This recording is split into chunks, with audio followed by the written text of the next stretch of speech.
and you map that, and that little pepper gonna hit my palate. That's heaven to me. I knew I should have asked you to bring me a sandwich. I knew it.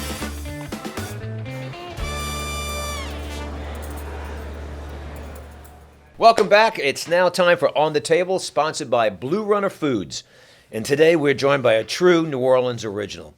His name, his family, has been part of the city's food culture for generations. Vance Vaucresson, it's so good to see you, and a fellow Brother Martin Crusader. Oh yes, yes. I had to put that in there. We had to. Yes. We had to represent.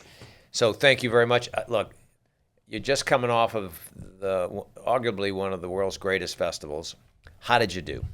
Well, you know, Jazz Fest is always a challenge, especially how big it has gotten. I would say the Jazz Fest is now on par with being it's a destination festival. I mean, Yeah. we always hear about Bonnaroo, Coachella, all these. Jazz Fest is right up there because you get people I've grown up seeing just so many people just gravitate to this festival. And then, of course, thanks to AEG and that partnership, it's brought a level of corporate, how can I say, engagement. Yeah. And it's one of these things where for the locals who really get a chance to still go, you're seeing a world-class festival Yeah. when you go. And it's part of your family's, I mean, for years and years, you and Julie, your wife, and what is that like, knowing that it's the entire family unit that's making this magic happen? You know, I was born, I was a baby at the first festival. My mom brought a bassinet and had me out there while she ran the booth. My dad just brought the sandwiches from the restaurant Yeah. on Bourbon. And I just grew up with this little festival. And it's like the festival and I grew up together. Because in the beginning, there were times when I would just run around the festival as a kid with some of the vendors, you know, just hanging out. I used to hang out with a guy who used to push a cart, and he would sell these little metal trombone kazoos. They were shaped like a trombone, and I always had to get one every year, and I had tons of them and broke them all. But this was my life. I got to know the entire fairgrounds intimately from a place playing in the stables, going behind this thing. It was great, but then just to see, for us to stay along with this, my dad was just felt like he was a part of the founding of it. I mean, one of the brainstorming meetings for this festival started when we had our restaurant on Bourbon. My dad and his partner, Larry Borenstein, who started Preservation Hall, had just a lunch meeting with Alan Jaffe, who was managing the Preservation Hall, and Borenstein, who owned it, and George Wein, who was a good friend of Borenstein, who had just come from Newport News Jazz Festival, were having lunch, and they just started talking about the possibility. Yeah. Why doesn't New Orleans have this type of festival? And they just kind of brainstormed and talked about this and that and the other. And from what my dad told me, he says, yeah, so after that, he left the meeting, George. We hadn't talked to him in a while. During that time, he went and talked to a 19-year-old record store manager by the name of Quint Davis. He knew his dad, and then Allison Miner, he brought her in to help. Hey, we're going to put on this new festival.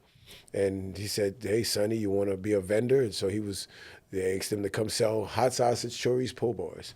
So and the health department loves this story. So we would make the po' boys at the restaurant, wrap them in foil, and cart them over to the festival, and then just sell them straight out the booth. So, you know, nowadays the health department's on site and they check everything, they temperature check everything. It's the only festival in the state where the health department is on site. I got to give kudos to Jazz Fest for that. That's amazing. It's a great story. Thank you for bringing us back. You know, your family for generations has been involved and really have put your mark on it. People come to the Jazz Fest, I know, to hear the music, but I think also to get your sandwich. Hey, we're thankful. We're thankful. You know, we tell people, you know, this is the only food that was at the original festival, the hot sausage. That's amazing. And we're just thankful to continue this tradition. Well, beyond Jazz Fest, your sausage has made it into some of the most iconic kitchens, including Dookie Chase. Tell us the progress of that. How did that come about? You know, my grandfather serviced Miss Chase, you know, and they've always been about putting out authentic Creole products with authentic Creole ingredients. Right. And she was like, my gumbo needs chorizo.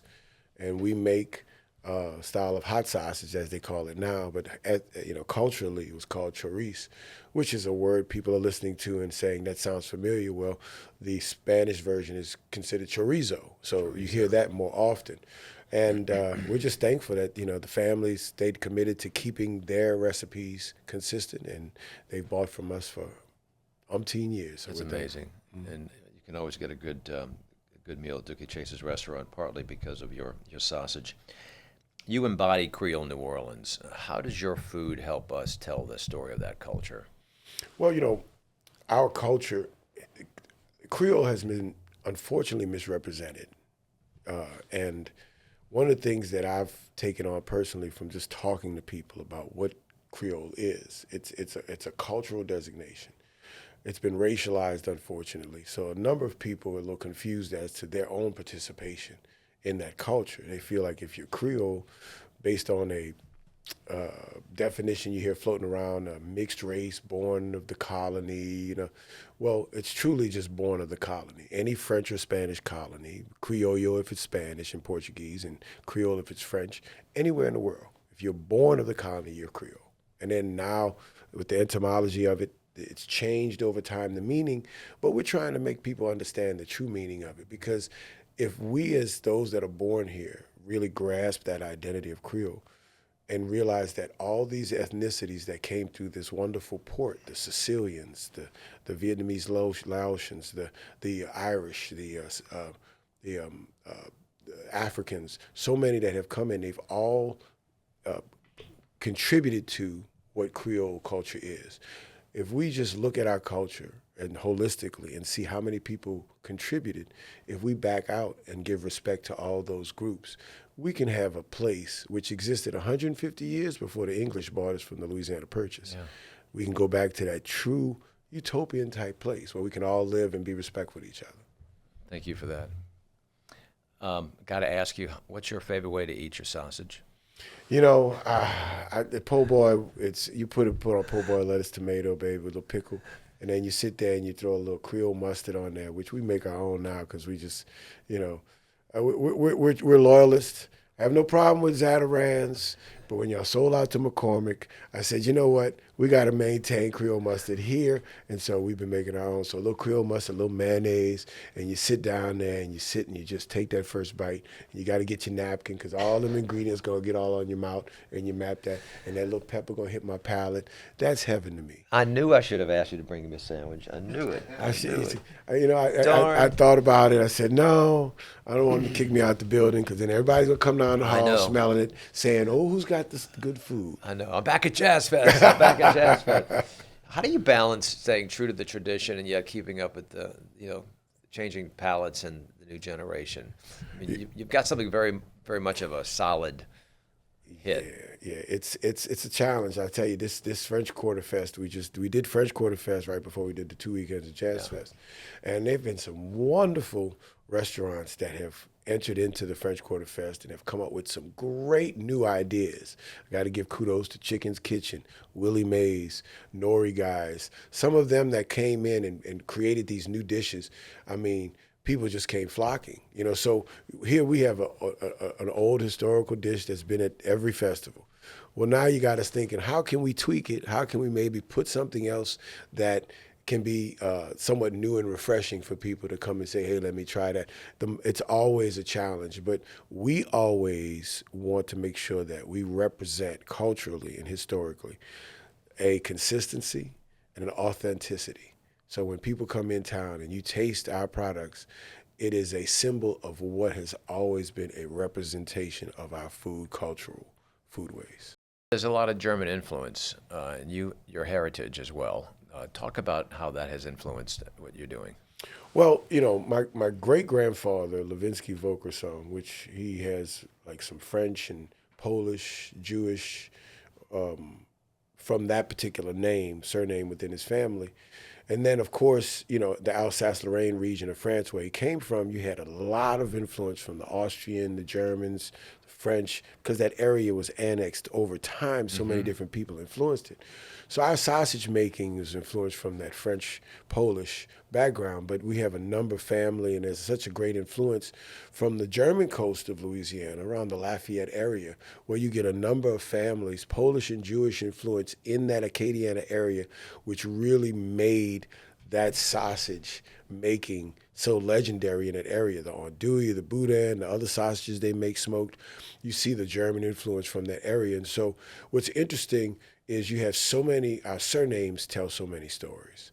So you get a number of people who, when you get to talking, especially at the cafe, people come in and we ask you, what's your surname? Because people don't understand their connection culturally and ethnically to the area and how their families could have contributed. And so we've had people come in and they start talking to people. We mention, certain names, and then these heads turn and say, hey, I'm a Romig too. And they say, oh, well, so-and-so. Next thing you know, they're related or they find some commonalities. Yeah. And that, which now today, as we know, we call cell phone society. If we can just pick up our heads from our phones and maybe talk to the person next to us or get to know somebody, you'd be amazed. Those 6 degrees of separation are much less in New Orleans. Amazing. Thank you for sharing that. Speak about your brand for a moment and your location on St. Bernard. Talk to us about the sausage company there and what that does to help extend the brand and what can people expect when they go there. Well, we are, my grandfather, I'm third generation, so my grandfather was in the 7th Ward of New Orleans, where we are on St. Bernard Avenue, and within a 3-block radius from different buildings he had since 1899. So we're 126, 127 years old. And so after Katrina took us out and I had to rebuild, it wasn't about finding another place in another area with maybe tax incentives or whatever. I had to put the roots back in the 7th Ward because it means a lot, not only to our family, but to all those other families that have a history in that area. But also, post-Katrina, the area's changed, highly gentrified, a lot of different entities moving in.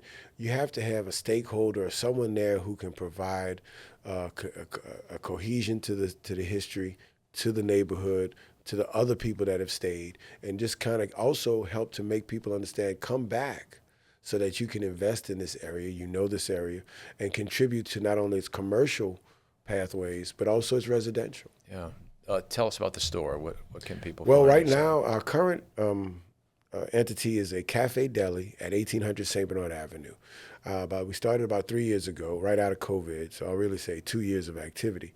We brought in Chef Bunny Young, who is a 7th Ward native who has learned from her grandmother and her mother some of the wonderful dishes, and she's head of our kitchen with her Crawbabies brand, and she has just turned over wonderful dishes that people can come in. You can come get smothered okra with catfish, etouffee, yakami, filet gumbo, all of these wonderful things which are traditional dishes that when you eat them, most people say, oh, you remind me of what my grandmama used to give me when I was young.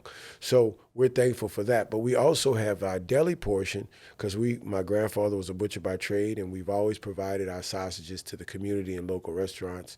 And for a time, we were in the local grocery stores distribution, which I do intend to get back to. But we make some of our hot chorizo sausage. We make green onion, crawfish.